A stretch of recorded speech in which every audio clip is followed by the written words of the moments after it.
Is that you, Mark? That's me. Okay.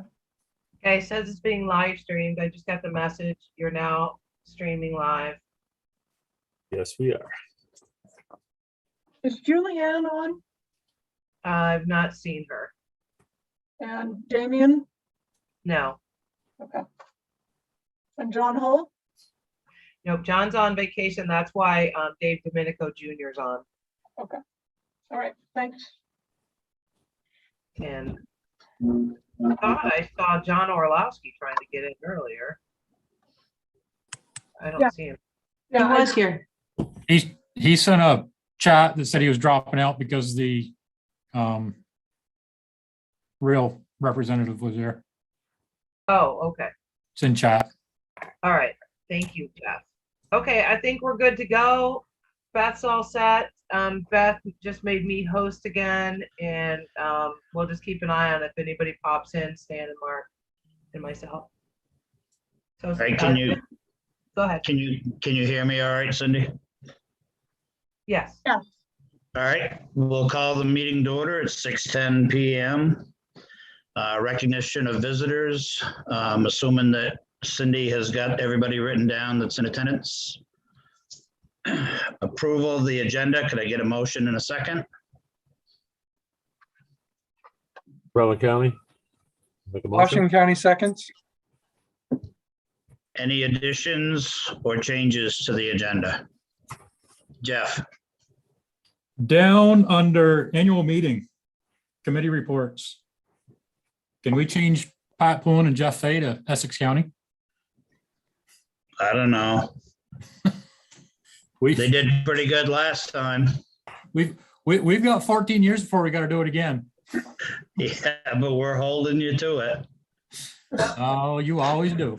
Yeah, all right. Yeah, we can work on that for the next agenda. Any other additions or corrections or changes to the agenda? Anybody like to see?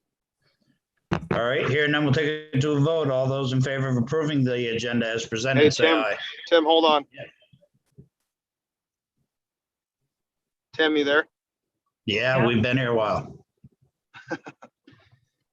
Sorry to bother you. I was wondering if you could add on something to the agenda for me. Pretty easy one. I just something I want to bring up about landowner appreciation. Why do you want a new business? Yeah, that's fine. It won't take long, 5 minutes or so. All right, Thanks. yeah.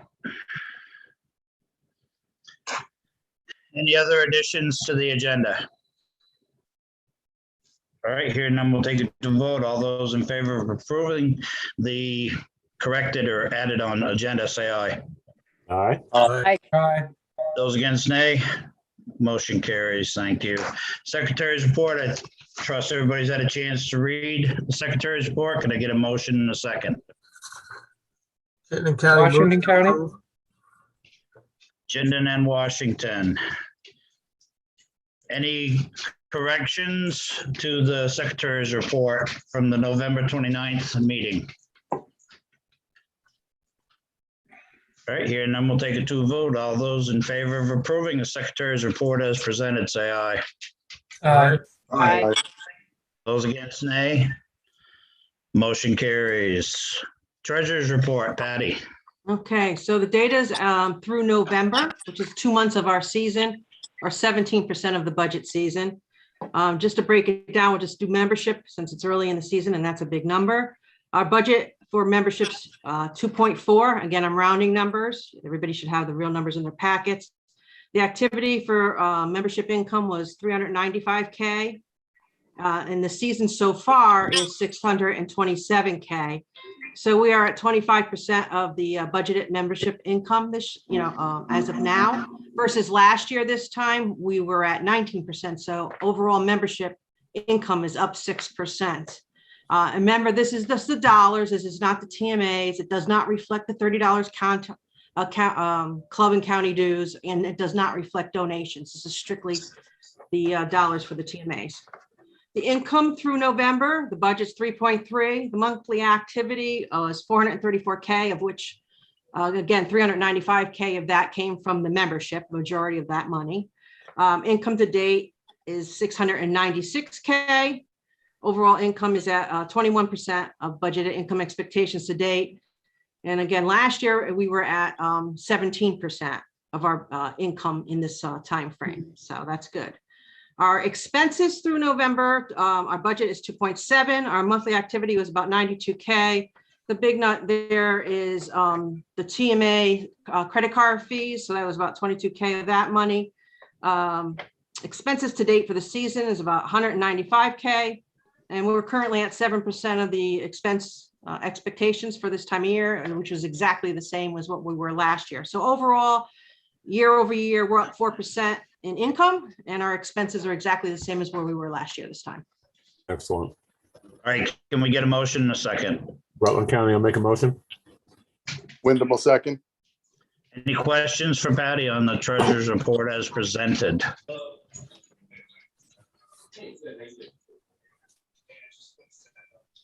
All right, hearing none. All those in favor of accepting the treasurer's report as reported, say aye. Aye. Those against, nay. Motion carried. There's nothing for tabled items. There's nothing on the consent calendar. There is no old business, new business. Cindy, could you just give us a brief overview of Michael Garber and Deerfield Valley?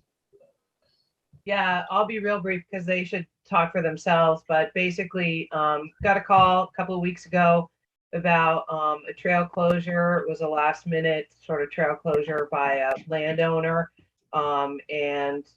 which is a hydro company. And not only their trails where they're logging, but also the reservoir that they're concerned about, and then the Forest Service. And there's concerns from the stump jumpers. There's concerns from the Wardsboro Pathfinders and from Woodford.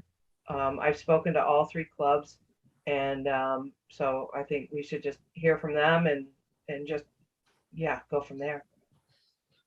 All right, Michael, would you like to lead on that?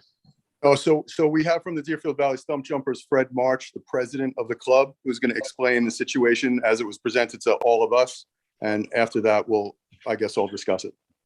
Sounds good.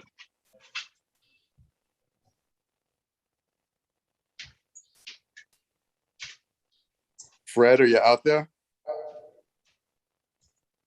You have to unmute. Fred, unmute the microphone. If you. Someone text him. I am.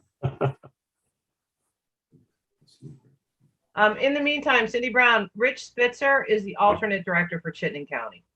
Okay, yep. Oh, and Betty Rourke's on. Hi, Betty. She's on All right, mute. I think Sorry, I'm all go ahead. right. Yeah, we can hear you, Fred.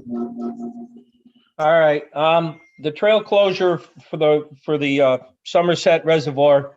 There's a couple issues that we're coming across. Is that VAST wants us to close it at Triple Tree, and there's a couple camps that are past Triple Tree with private owners that have contacted us, and they don't want it closed until up to their property up at Fisher's property, which is another half a mile or so. There's an area where we can turn around with the groomer there and then close it there. And then that's what we're looking for. Also, as a club, we were concerned as to why we can't go all the way to Somerset,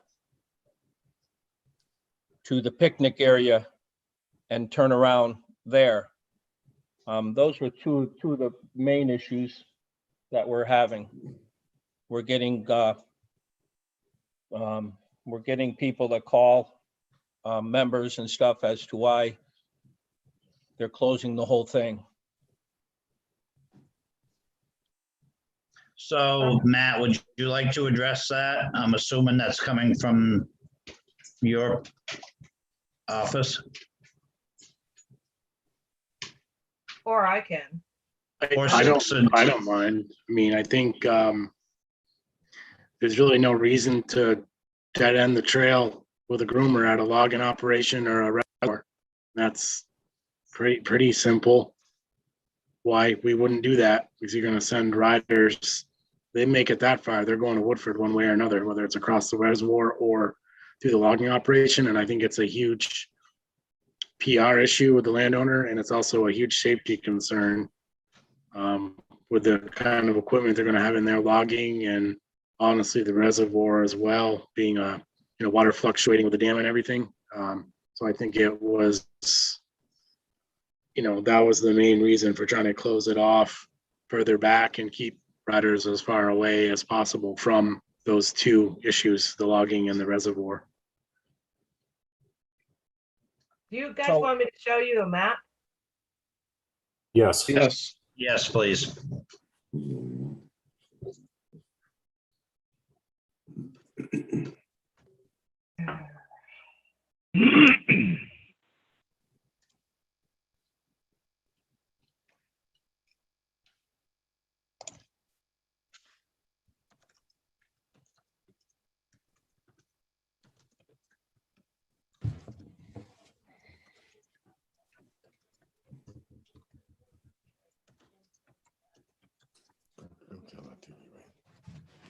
Just hit the mute button on it.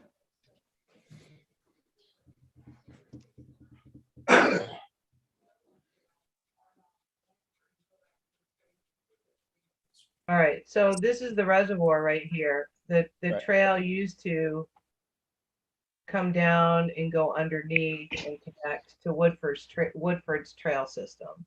But the logging operation is in this area. Can you guys see my pointer? Yes. Yes. Yep. So the logging operation is in this area, which is full of wetlands. The company that owns the property that's all around this reservoir is the company that owns the dam and the reservoir. So they're the ones that manage the water going out and in. Concerns are as people on the reservoir, because they let water out, there can be sometimes a very large gap between where the actual ice for the water is and then a layer of ice above. So there's safety concerns. What the club wanted to do was to actually go down. There's actually a picnic area down in this area at the bottom. And they wanted to be able to bring their folks out here to go to this picnic area and just return. The concern is from us and from the landowners that they wouldn't just be doing that. They would actually be either going through the logging area or crossing this to get over to Woodford. Now, Woodford has already placed a rather large gate. It's made out of guardrails and closed off their section. So there's really no way for them to get through. The other concern about this, and the camp owners that were just mentioned are right around in here. So they're quite a ways from the reservoir, but they are like a mile or so in from the junction. And I think when Matt and I were talking was, as long as there's place for the groomer to turn around and a place to build up so sleds can't get past that, that's the whole reason ice crossings that don't exist anymore still sometimes go down to the water or down to the nearest road, is to get our members onto our trail system. But this land, let me see if I can change the topo. All right, so most of this property is owned by the National Forest Service. And then again, the folks that own the hydro own directly around it, but the rest of it is surrounding is Forest Service. So let me go to satellite. So the camps that we were talking about are like in, and they're pretty far away. They're like 3 miles, I would say. I'm guessing. You guys are the experts, Fred, and your crew. Yeah. Let's just say they're right in the middle. The last camp is 4 miles halfway between the intersection and the picnic area. So, Right. so for at least the first 4 miles, there is no question that we cannot block the trail because it's a right of way. That's number one. Right. So, so I've also, like I said, I've talked to Woodford and I've also talked to Wordsboro Pathfinders. And, the Pathfinders are very concerned as well, and rightfully so, because the only way around for Deerfield Valley to get out of here is to go up and get on the 710, which is a secondary trail that Wordsboro maintains. They actually have done a bunch of work this summer, Giuliano, who owns, owns a groomer and does a lot in the Northeast Kingdom, also has a house down here. He's actually helped the club out quite a bit this summer to widen some of the trail, but it's still like a black diamond trail. So they're requesting help with signs and letting people know that this traffic is going to be dumped onto this trail. People are going to have to go slow because they don't want to lose new landowners, and they don't want people, they're not going to be able to ride this trail like they ride over in Woodford or Deerfield Valley. And I'm sure that some of them already do know this trail because it did make a big loop, but it was just a lot different. That's really all I have just to show you guys where that trail is. Cindy, it's Lorraine. Can I say something? Just for the positive side of using the trail all the way to the Somerset, we have a lot of families on the weekends that ride, and that's one of their favorite rides because it's an elevation, more snow, and because it's a wider trail, oftentimes you'll see families taking the trip out to Somerset and back. If we close that section, a lot of the residents that live in Deerfield Valley and basically go out to the reservoir and come back are not happy. They've actually even said that they wished they knew about this before because they already bought their family TMAs, 3 sleds, 4 sleds, and they're not happy. Because it doesn't give much of the family riding since the trails closer to town are so much more narrow. So I just want to bring that out for you to consider, to go on, because it's going to affect a lot of families within Westover and the southern region. We can't go south because the landowner has closed our trail system now 4 years. So by closing the north section, this is really limiting our snowmobile season. And a lot of people are grumbling about it on social media. So the other thing we face is, what would VAST want to suggest we do for people that want a refund? Roger, you had a question? Yeah, I cut out briefly because there's some technical difficulties, but I guess I'm missing the part where the club needs to ask VAST for permission to establish trail. Last I checked, the clubs were here first, and the clubs are the boots on the ground, and they're in charge of getting landowner permission. So although I understand the concern of water crossings and et cetera, in the logging areas, I'm just confused as to why this club is coming to the board to open a trail to keep open a trail that's already been open. Because the landowner has requested it be closed for the winter. The landowners have, and the landowners outrank everybody. I mean, that's who the relationship is with. And as far as who gets to say what, the contracts, even though they're landowner permission forms, they're still VAST landowner permission forms. All of the state laws and everything are in VAST name, and the clubs are overseen by the county clubs and then VAST. And so if a landowner, our fear, Roger, our fear is that people are going to go out to this park. They're going to go, and I get what Lorraine's saying. There are going to be some families that want to go out there. There's also going to be people that are going to go through the logging area or across that reservoir. And is it what's worse, to lose the trail for one season or to lose it forever? We run into this in other areas. And let me put in one more thing. The other thing is too, is that the clubs are also supposed to have relationships with these landowners, just like in the Northeast Kingdom, where they meet twice a year at the heritage land meetings, and they talk about logging operations that are upcoming and things like that. That wasn't happening down there. I know Woodford goes to meetings with the National Forest Service.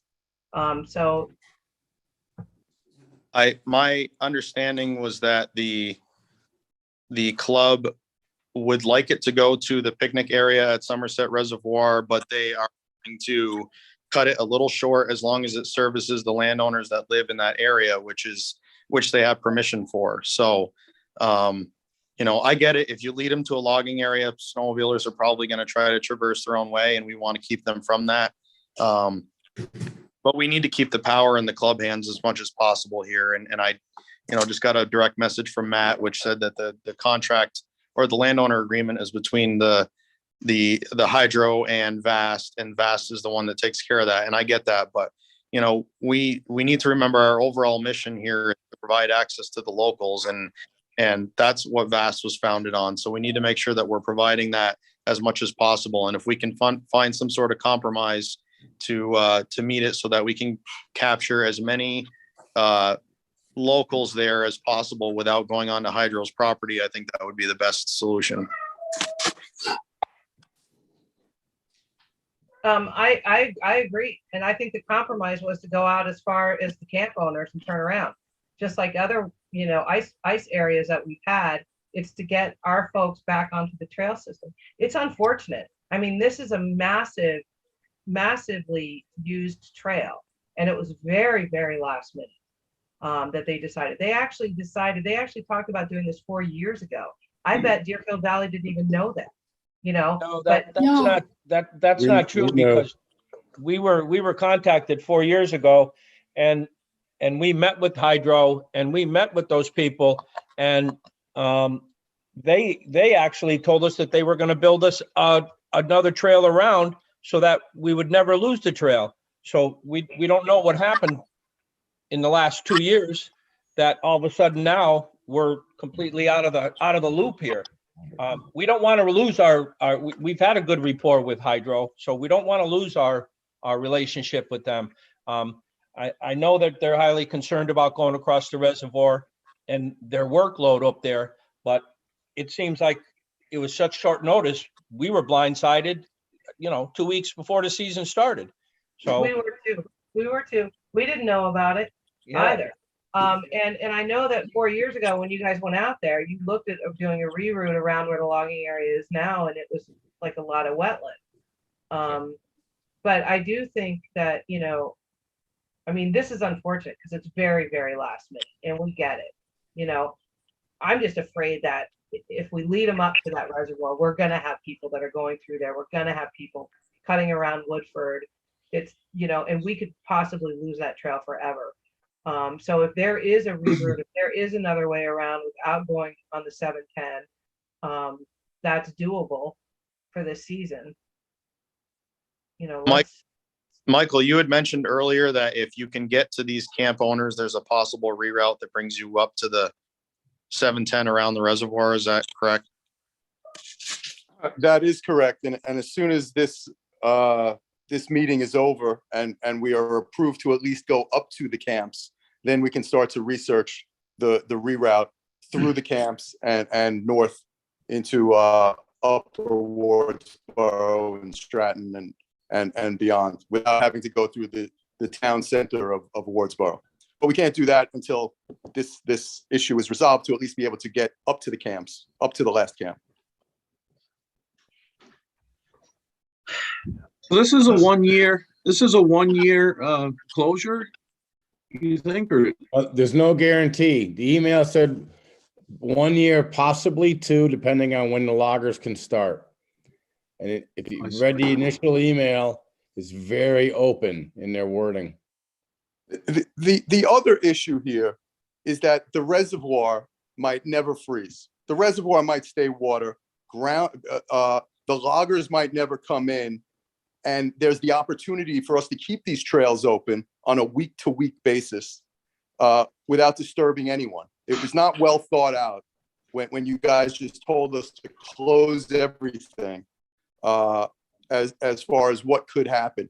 This reservoir doesn't freeze till February 1st. These loggers might not be in till February 1st or beyond.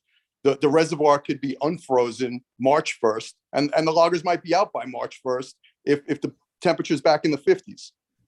And this thing could go into next year also.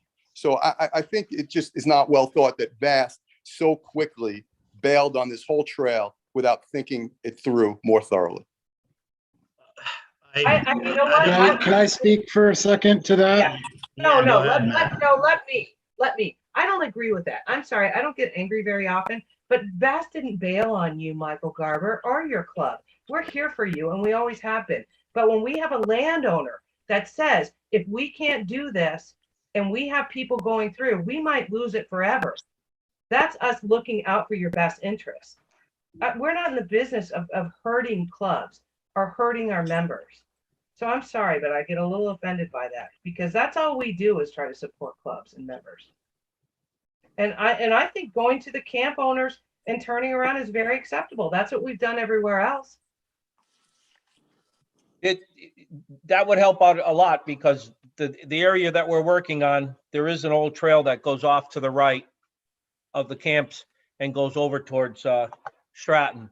And that's the area that we're trying to work on, so that if this does end up being a 2-year project, we're not completely blindsided again.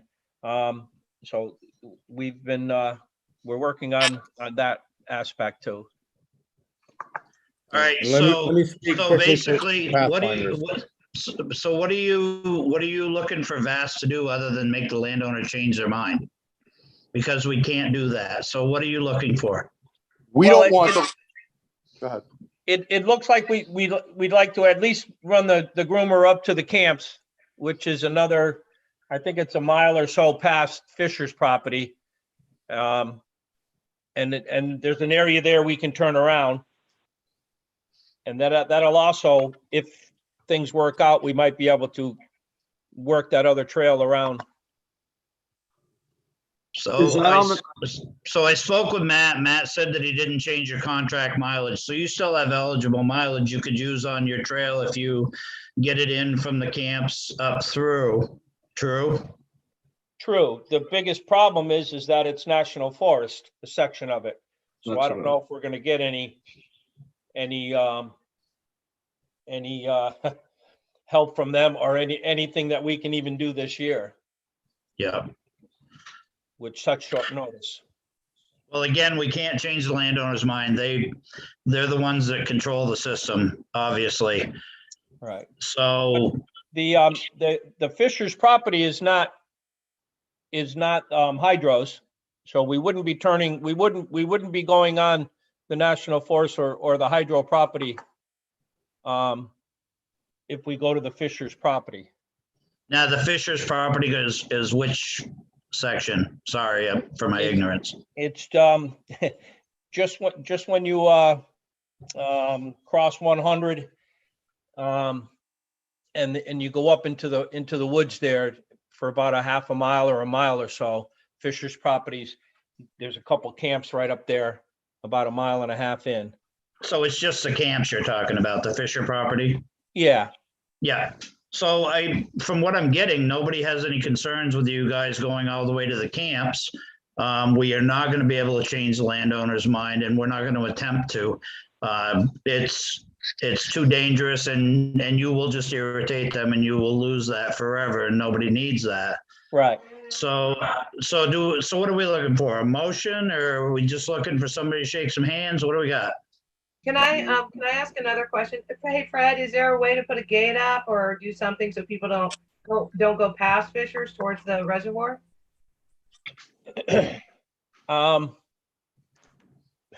It's a pretty good size area, so that would be a pretty big gate. I'd imagine we could put something more structural up there than just the orange fence and stuff like that. What do you think about that, Mike? I think the orange fencing starting at the national forest boundary is what they're looking for. Right, that's right there. So, there's camps past Fisher's property. There's camps all the way down to within 400 yards of the reservoir, that last A-frame camp. Yep. We can't block that. Before the hairpin turn. On the Hacker property. Can I say something? Sure. One of the camp owners called me one night this week, and he said his right-of-way goes all the way to where the Somerset water starts. So that's beyond where we're looking to make that right. There is another camp, like somebody had just mentioned, the A-frame. They really have permission to go right to where the body of water starts. But that wouldn't be a sanctioned trail. Those would be feeder trails to camps. Yeah, but we can't Right. block, we can't. You're put not up- grooming everybody's camp trail, correct? No, this is right on the main 100. It's right on the trail, the A-frame. And we can't put up a gate or a snow pile so they can't get there, or a snow fence. We can't block their access to it. So I guess I think the thing to think about, there's a few people out their hands up, but I'll just jump in. The first thing to think about is what is in your best interest as a club to keep this trail open in the future.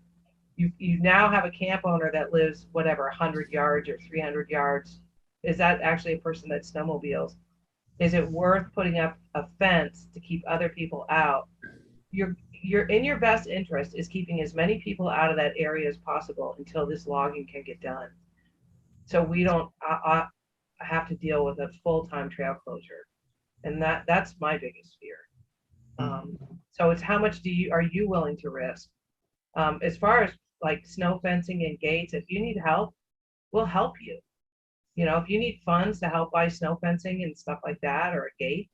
But that would be my concern as a club, is not coming back next year and saying, now what do we do? You know, but maybe there also is that other reroute that Michael Garver was talking about. So there's that possibility that we could help with, even though, you know, we're not even in the 11th hour anymore, it's 1 a.m. So Roger's got his hand up. Yeah, Roger. I don't work with the Forest Service at all here, so I'm just kind of ignorant when it comes to it. But it seems the club needs to also establish a relationship with the representative of the Forest Service in that area. You know, especially if you guys are, I'm just looking at my landowner maps that I have of the state, and if you're looking at going north from that Fisher's property, you're going to end up going into the Forest Service's property again. So not that I don't think Matt should be secluded from the process, because Matt's got a good relationship with them, but the club also needs to be in this relationship and this talking with the Forest Service to make sure that you guys are getting access to the landowners that you need access. So just throwing that out there, I think it'd be good for you guys to, you know, figure this out with the Forest Service. You know, and you know, Cindy says we're at 1 a.m. and we are, but there's still time. There's still plenty of time to get this stuff squared away and make sure that your members are happy. That's the goal. Otherwise we lose TMAs. Anybody else have a statement or question? I'll just make one quick suggestion. Like I said before, the Northeast Kingdom, they have a heritage meeting every spring and every fall where they meet with the state, the landowner, and the Conti Refuge federal landowners. And they sit down and they talk about what's the future going to look like, where are you guys going to log? And a lot of times they don't know. They'll say, oh yeah, we're going to log here. And then at the fall meeting, a month before the trails open, they switch on where they're going to log. It happens every year. And there's reroutes and changes and all that. So I think that would be really good for this club and the others in that area to meet with these folks twice a year. You know, and do it with Matt and Ken. I mean, Matt and Ken do it with the Northeast Kingdom. So the results of this meeting here, we're at least going to be able to go to the Fishers camps, and we'll figure out what kind of way to, I guess, signs and that will keep people from going all the way to the reservoir.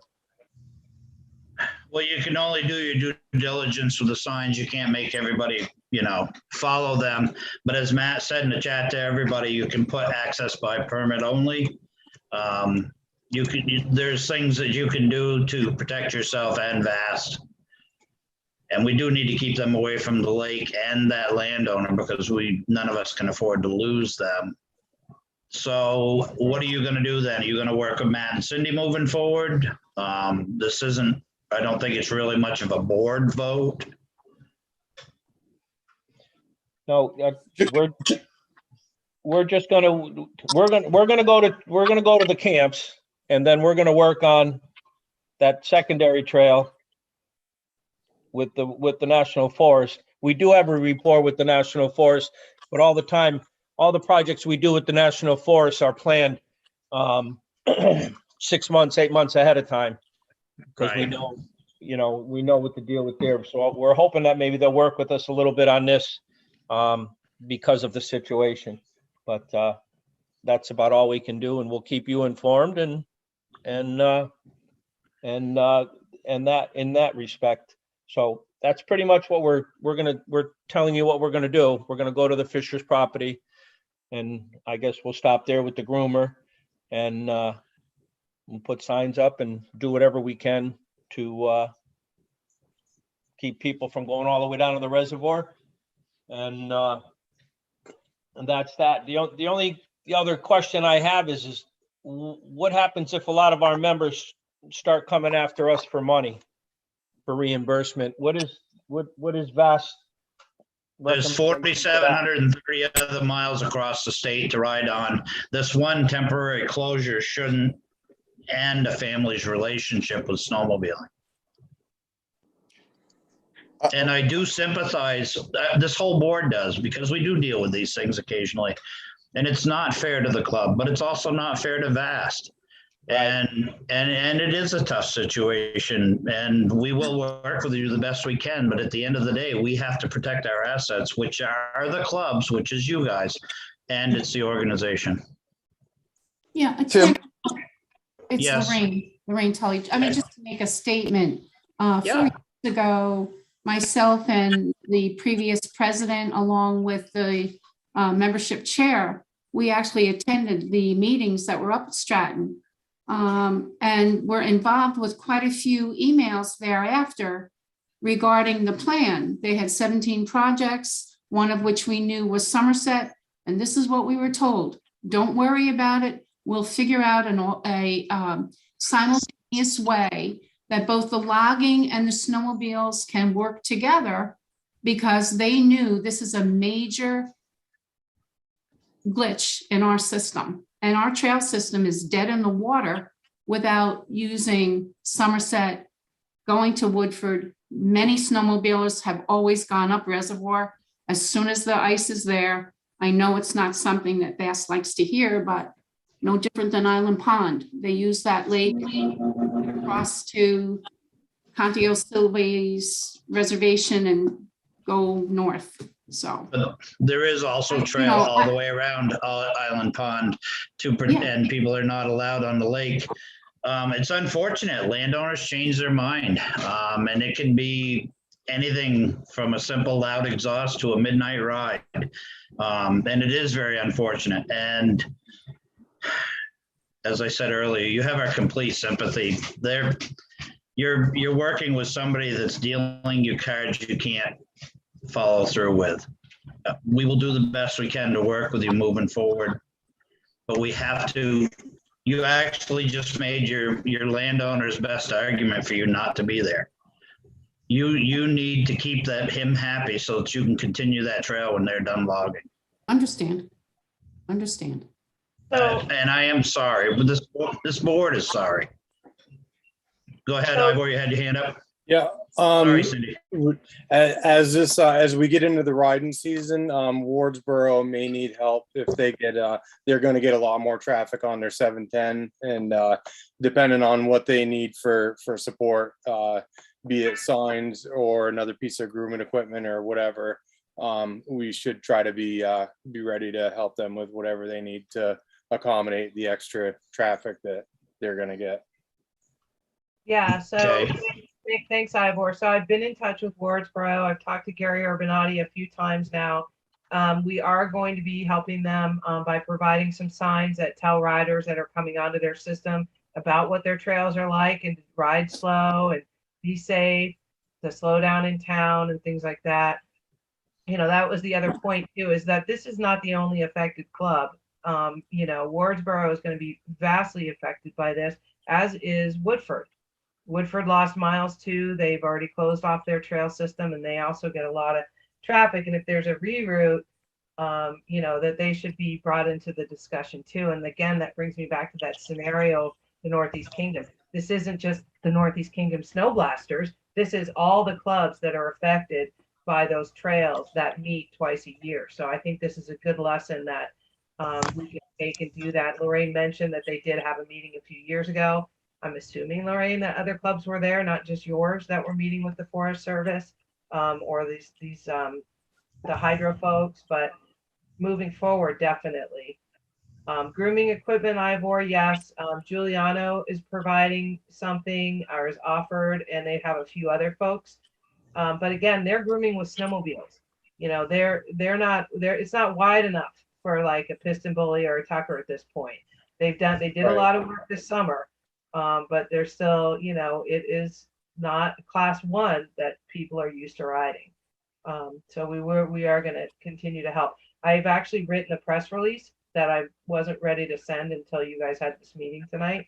I'll send it to the board. You guys can take a look at it. And to the club, of course. I've already had Wardsboro take a look at it and they were okay with it. So I'll get that in an email to you guys. All right, I have Junior, Domenico, and then I have Carmen. Yeah, hey, for what it's worth, there's an awful lot of talk about keeping the landowner happy. Extremely important. Well, I know one thing we do on top of speaking with the landowner is also find out who that land manager is, as well as who's logging it. Sometimes speaking with all 3 entities may allow for shared portions of that trail or getting an exact time frame as to what's going to be going on when. This is stuff we deal with almost yearly, and it's a royal pain, yes. However, it's their land, and our ultimate goal, once again, is to keep them happy. So if you can reach out to them, find out who's going to be managing it, find out who the loggers are. A lot of times they will bend and give you a lot of leeway, but it's just going to be a ton of marking those trails, because as we all know, a few people breaking those rules, flying down shared trails when they're coming out with loaded 18 wheelers can ruin it for everybody. Just something else to keep in mind that may benefit you guys going through this. Carmen. Well, the fact of the matter is without our landowners, we don't have trails. So we do have to keep them happy. But my question is, and I don't really know if this would be for like Matt or Cindy, but is there any way that they could get, like, if 710 is such an issue with the more traffic, is there a way that, do they have like patrols down there in that area that could be, I mean, I don't know. Tim, you're rolling your eyes, but that's the whole point of having them. Everybody has that option. Yeah. Would they be willing to do it? There's law enforcement. Is that what you mean, Carmen, law enforcement? Yeah, I mean, would they be willing to help maybe manage that a little bit more? I don't know. I'm just asking. Yes, yeah. We've already talked to them, and we're going to continue to. They're going to need them in Wardsboro, and they're going to, frankly, I think they're going to be sitting in Woodford, waiting for them to come up to that barrier. And so it's unfortunate, but yes, but there is law enforcement, and we will update them. Haven't yet. I mean, talked a little bit to them, but really just waiting to hear from the club and to have this board meeting, because we don't want to sick law enforcement on a bunch of people, but we want to be helpful to make sure that we don't get other landowners closing trails because of so much traffic, especially in Wardsboro. Right. No, I understand that. Any other questions on this topic? I just want to be clear that if Wardsboro gets an increased amount of traffic and they groom more, that they will be looked after if they go over their grooming budget, which is just gasoline and snowmobiles. Yes. That's a Matt question, or Cindy. Well, Matt and I have already talked about it. We have to be careful because, one, this is a unique situation, right? But on another sense, it's not, because this happens all the time around different parts of the state.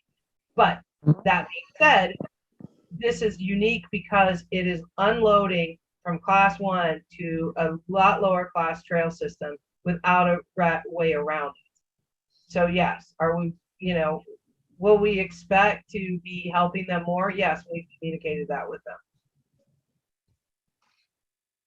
Any other questions? Yeah, I have a hand up. Luke Ferrio, Pathfinders. Yeah, go ahead, Lou. Real quick.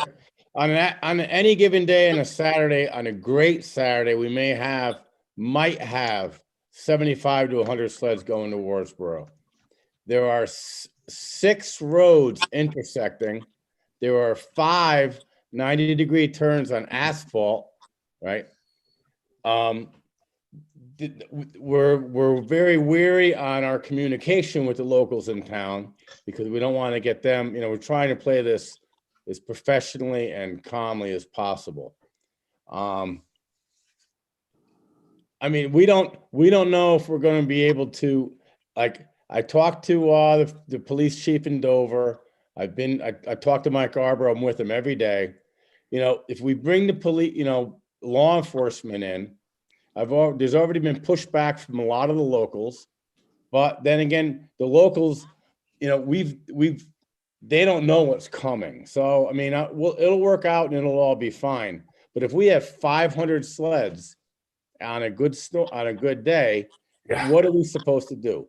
Like, I threw the idea out there, close the trail from maybe just 10 to 2, or we're going to have to try to do something. Because put it this way, in the 5-6 years, and I'm one of the main groomers here, I've never seen two-way traffic in Wardsboro. It sounds crazy to you VAST guys up north. We have 6,000 TMAs down here, but not down in Wardsboro, I've never seen two-way traffic. Giuliano's great. I talk to him every day also. But the bottleneck is the town. We've done a lot of work on our hills, our rocky sections. They're 90% better than they ever were in the 40 years here. So I thought, this is going to be an ongoing process. But if VAST can help with that reroute after Fisher's Camp, and we can get some traffic out of Wardsboro, that'll be huge.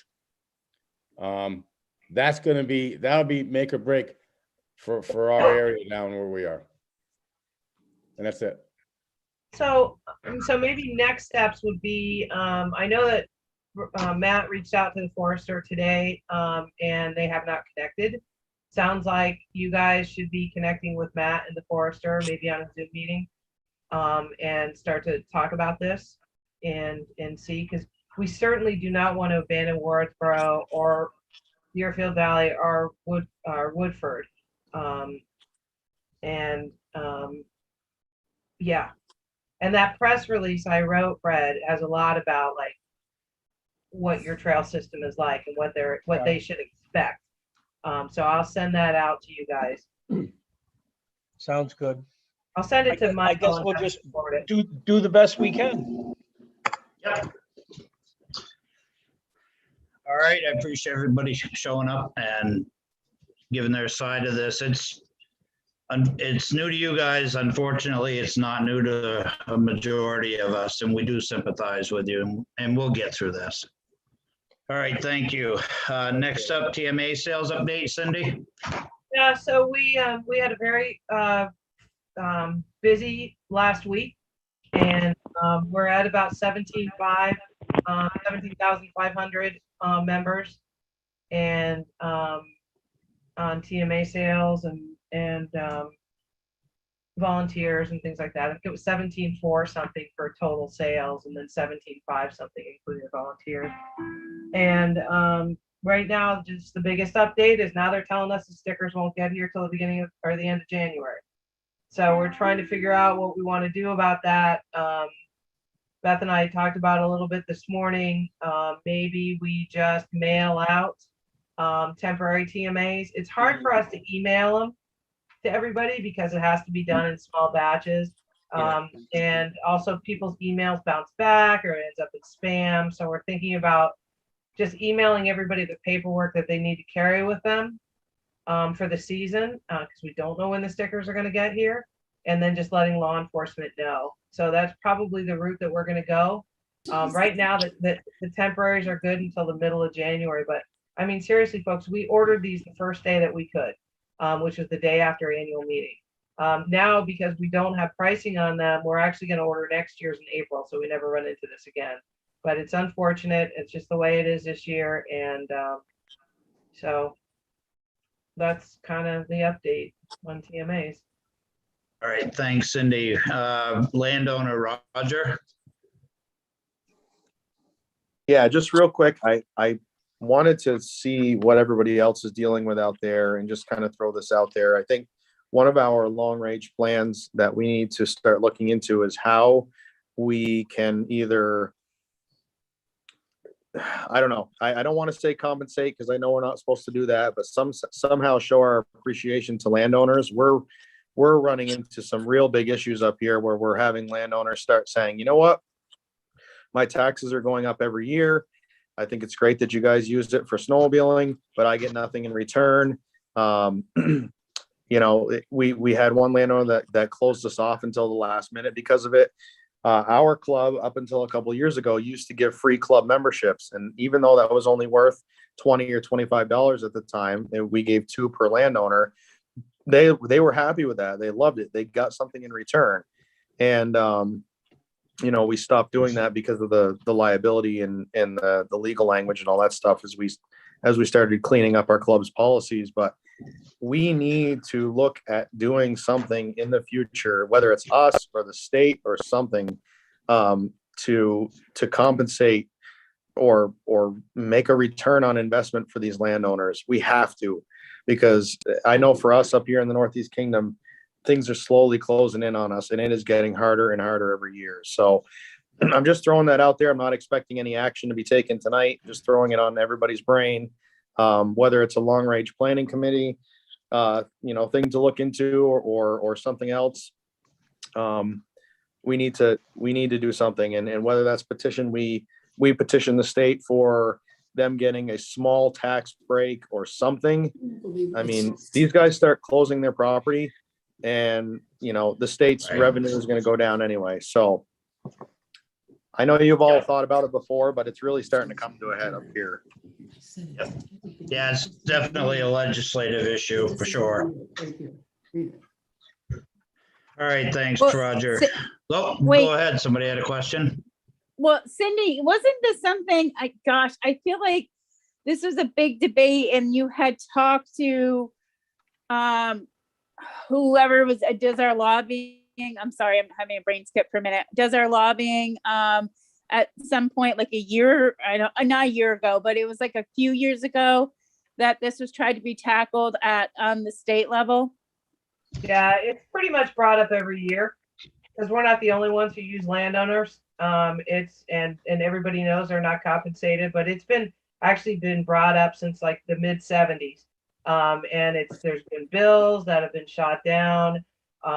People have looked at it like, can it be like current use? But it really can't be. Most recently, Mike Snyder, the Commissioner of Forest Parks and Rec, was talking about it in Vorak a couple of years ago as an initiative, but it's a real tough one. And I agree with Roger, something needs to be done. Yeah. But we do talk about it all the time. And I think that the best way to do it is to have a legislator introduce some sort of legislation. But again, it's been brought up from Vermont Trails and Greenways Council. Actually, last year, Gray, who's the executive director of the Vermont Outdoor Guide Association, tried to get some legislation introduced. So it is definitely something that's on everybody's radar screen and is needed. You know, especially with, you know, a lot of people have moved into this state and cut off their property, not just from snowmobiling, but hunting and fishing and things like that. So it's really on a lot of land use folks' radar. And I think it will continue to be.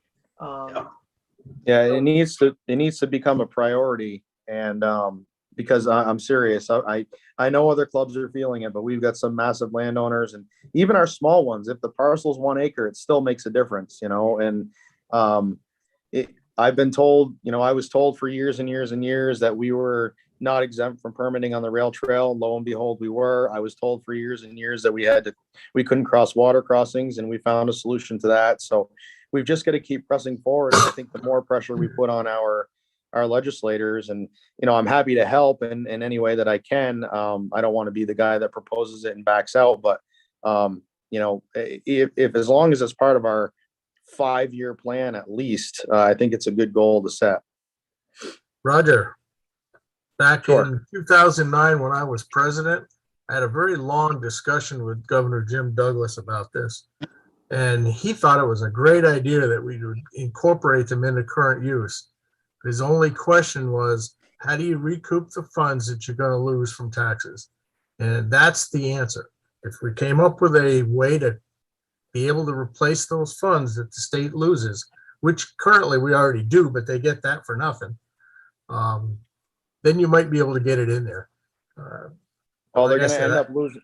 They're going to lose revenue from the snowmobiling industry if we end up closing down. You know, and I don't know the details of current use and how much of a discount that gives them or whatever. But they're not asking for 100% or 50% or 20% tax break. But if we could go to them and say, hey, you get X amount of money off your taxes per year because you are, quote, a landowner that provides trail use, whether it's snowmobiling or anything else.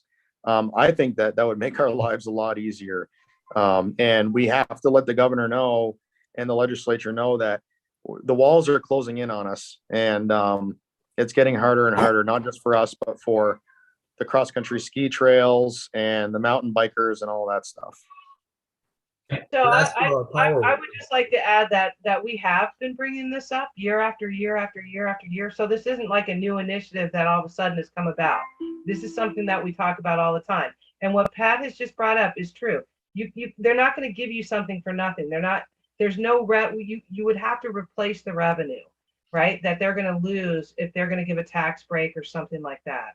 And that was the one thing when they opened up private lands. Then they indemnified people. That was their way of giving something. I don't agree with that being the only way to do it, and that's why we talk about it every year. But it is something that we've always talked about. You can set a 5-year initiative. Mark Reeves is the chair of that committee. If you want to come to a committee meeting and meet with them, but it is something that is discussed every single year. Cindy, quick question. Does anyone know how many landowners we have throughout the state? Rough guess. About 9,500.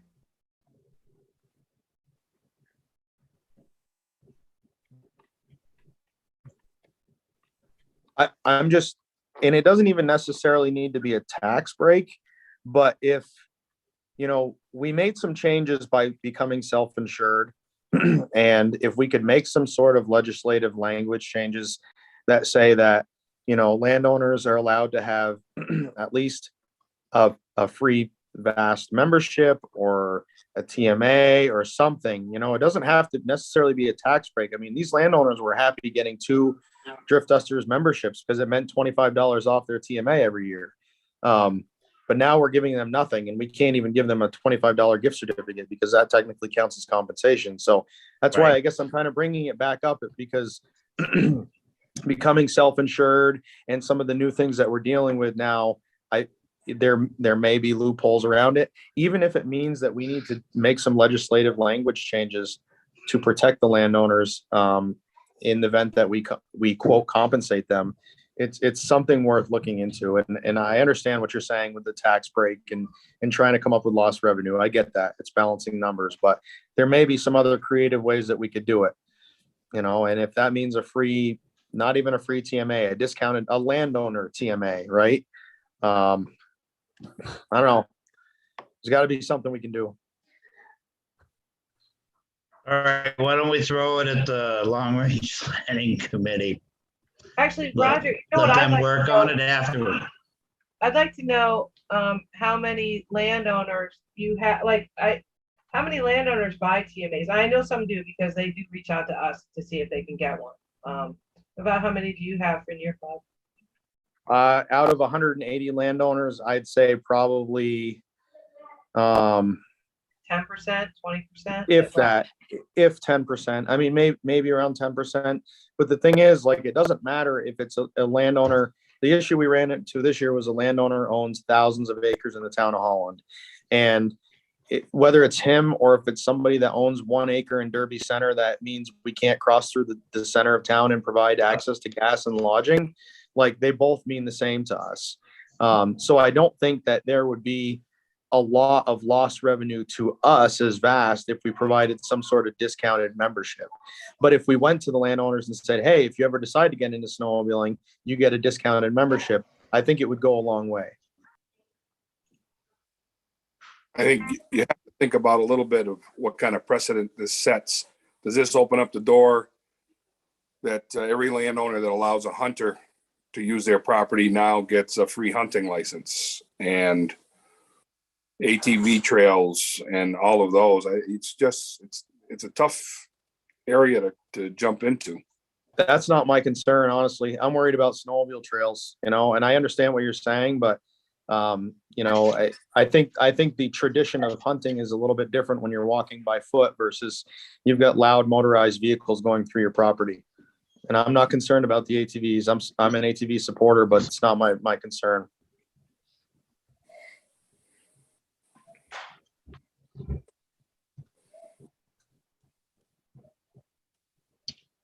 If all this does is just gets into the back of everybody's brain to kind of like start spinning the wheels, that's all I wanted to do tonight. So I appreciate your time. Thank you, Roger. We do bring it up every year, whether it's at the governor's council or in other meetings. It hasn't been lost. Hey, I just wanted, real quick, I just updated, I got a text, somebody wanted to know what their club was at for TMAs. We're at about 18,700 right now. Nice.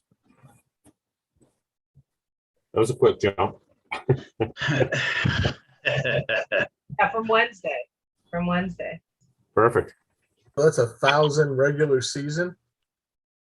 Some of them in there are volunteer and stuff like that, but here, Okay. you want me to share? I'll share my screen and show you guys real quick. Oh, we already talked about that.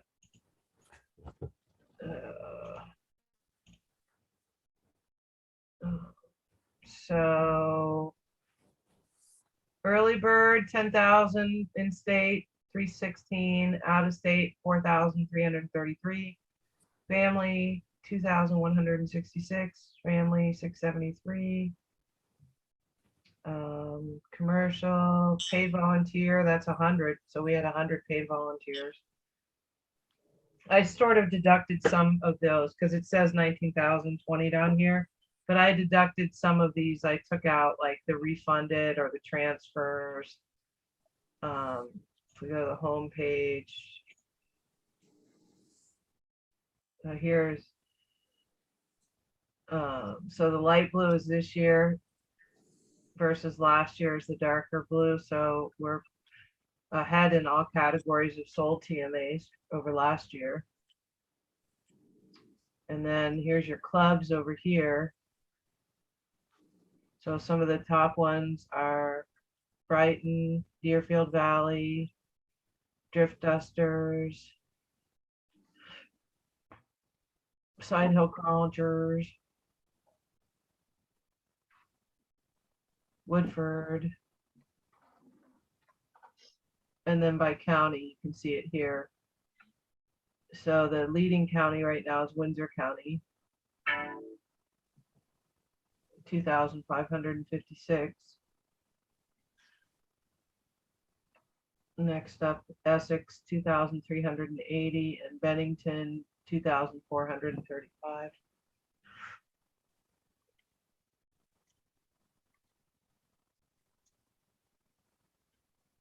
They're pretty cool reports to look at. Very. Cindy, would you send us a copy of that, please? Yeah. Thank you. Yeah, I'll send you updated. I will.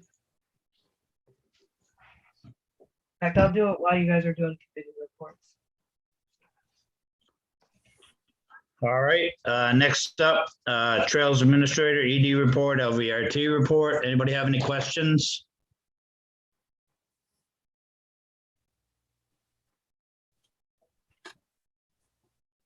Can everybody hear me all right?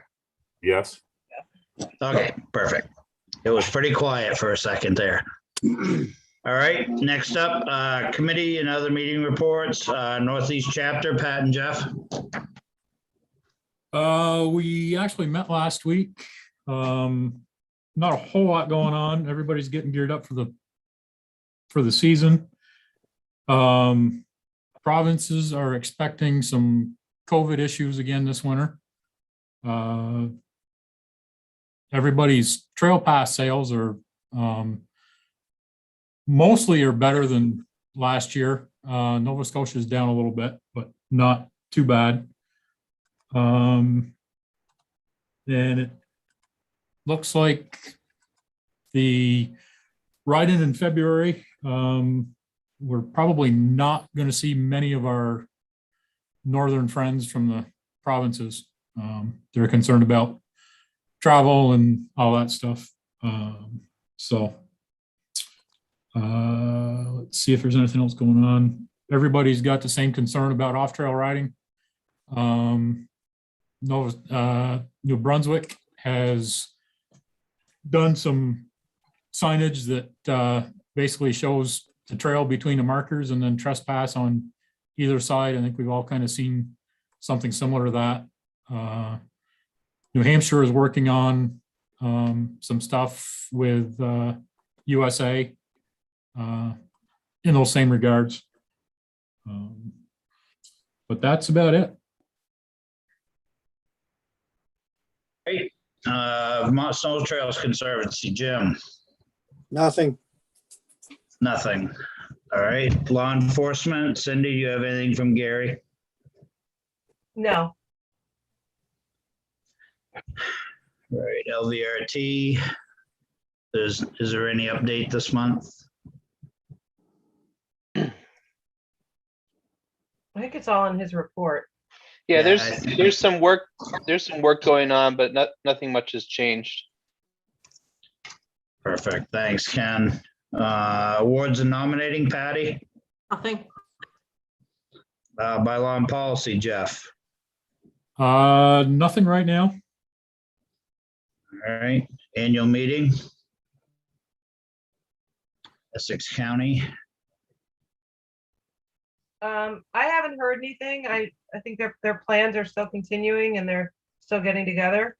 But I think I'm not even sure that they've picked the date yet, although I think it was around the same date that we had it last year.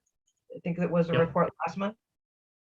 Yep, I think it was. Executive committee, there's nothing going on there. Financial, Patty's pretty much hashed that out. Long range planning, Mark. We're continuing. We've submitted our license for the RRG. It's being reviewed by the state, and we're working on a landowner appreciation initiative as of tonight. But it's all things forward with the RRG. Perfect. Thanks, Mark. Resource committee, Ivor. Yeah, the first week of January, Ellis Perry and I are gonna get together with a few of the VAST board members at the VAST office and just go over what we're coming up with. And we'll try to have something ready for the January board meeting. All right. Thanks, Ivor. Personnel, Jeff. Nothing at this time. Trails, Jeff. January 17th will be the next meeting. Martin Luther King Day. Yes, sir. Safety, Stan. Yeah, we just received some quotes on the signs that we want to have available for the season. I think we're still waiting on a little bit of information. Ken is waiting on that, and we will discuss it at our next meeting here in January, and hopefully get them on order and available to the clubs that want them here by mid-season. We also had some discussion about the International Snowmobile Safety Week and trying to increase our presence that particular week. I want to talk to Cindy. I sent her an email, but she's been nuts with TMAs, I'm sure, so we haven't had a chance to connect, but I thought maybe we could reach out to our safety ambassador group and see if they can try to make an effort to be out in force that week. And then also one of our members, Julianne, has some experience doing some stuff for that particular week. So we're going to talk to her as well. It is coming up pretty quickly though, so we'll have to get on it if we're going to do something that particular week. One thought was maybe is scheduling with law enforcement, some scheduled checkpoints where people who want to come in and get their safety sticker, that might help address the TMA stickers as well. If they're out there and they inspect everybody and can confirm that you have the paperwork for your TMA, you just don't physically have the sticker, and they can give you that safety sticker to put on your sled, may make it easier for law enforcement to monitor people on the trails. That's it. Thanks, Stan. Thank you. Governor's Council, Pat? Governor's Council continues to meet. I will add a landowner appreciation line item to the agenda. We'll be talking about it also. And speaking of safety stickers, Cindy, did those ever get ordered? Yes, Okay. they did. I believe they're in. Yeah, I think they're downstairs. Perfect. Nice, nice. And that's about it. All right, thanks, Pat. Next board meeting is January 24th, 2022. Is there any other business come before this board before we adjourn tonight? Tim, I have one quick question. Mike Garber. Yep. If an emergency situation happens tomorrow, is there a way to convene the board, before next month? Is there an emergency board kind of meeting? Yeah, it's in your blue binder that you were sent that talks to you about the board meetings and how they can be called and warned. So there are steps that can be taken. Yeah. Okay. I have a question for Matt. On the website for the map, there's a statement that says that the trails are going to be updated by the GPS units in the groomer. Is that correct, or do we still need to manually go in and update our grooming?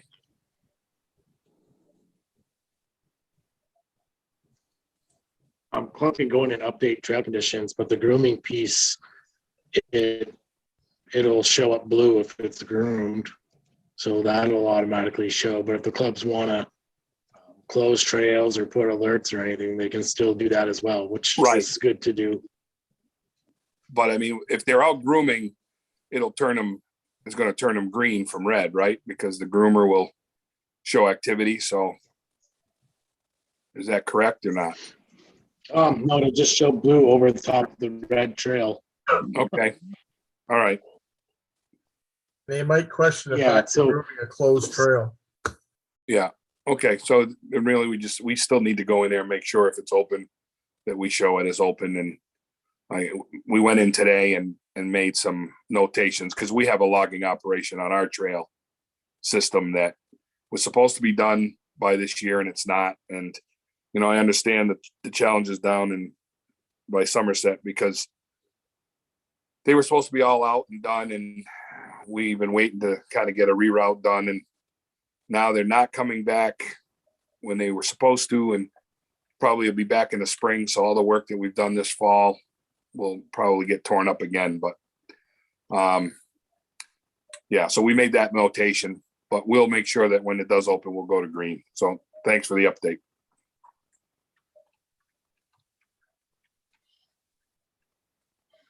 All right, thanks, Dan. Any other business to come before the board before we adjourn? One last thing I'd like to say is on behalf of Windsor County is thanks a lot to Cindy Carrier-Brown for coming back and assisting us with everything. I know that's pretty huge. But have her be willing to come back and help us out, and we all really appreciate it. Thank you, Doug. Yes, we do. Yes, thank we you, do. Steve. It was pretty quiet last month when Cindy mentioned that I came back and I'm like, okay, maybe they don't like me. No, I think they were just shocked. I think, well, probably most of them didn't even know that Katie Ann had left.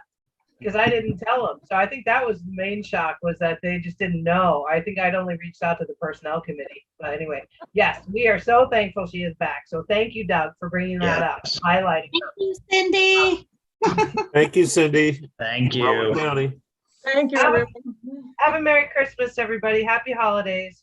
I need You a also. motion Thank in a you. You second. too. I need a I need motion a- in a second. Rutland County will make a motion. I need a Wyndham second. second. Wyndham. Cheers, All those everybody. in Merry favor, Christmas, say everybody. aye. Be safe. All right. Aye. Thank you, everyone. Have a good Merry evening. Christmas. Merry Christmas. Merry Christmas.